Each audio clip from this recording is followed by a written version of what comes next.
What's the most ridiculous thing you heard a man refuse to do because it was too feminine, or for girls? 1. I worked with a guy who refused to pee sitting down. I asked him what about when he's taking a dump, and he said he stands to pee first then sits to dump. I said that's just crazy, and he said, chicks sit to pee. I said, chicks sit to dump too, why don't you dump standing up? And he just got angry. 2. Going with me on a male friend's boat. He said, why would I, as a man, go on another man's boat? 3.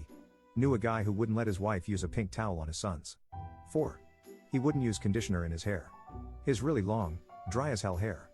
5. Writing poetry in English class. Dude refused the assignment, said poetry was for girls. Some of the greatest poets of all time were men. 6.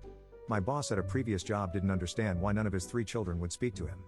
Then after a coworker returned from paternity leave, he proudly proclaimed that he had never changed a diaper in his life because it was women's work, and I'm guessing that's where it started. 7. Order fruity drinks. Enjoying fruit is considered feminine by some people. Why exactly?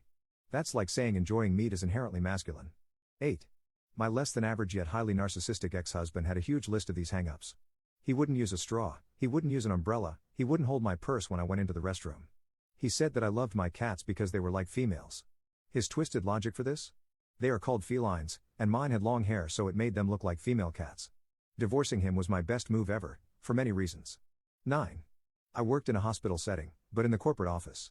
We didn't work with the patients, but we had to be trained on safety procedures and the different hospital codes. My boss, who was a nice guy otherwise, said he would refuse to give CPR to another man in an emergency scenario, and I thought it was completely ridiculous. 10. I work in a call center.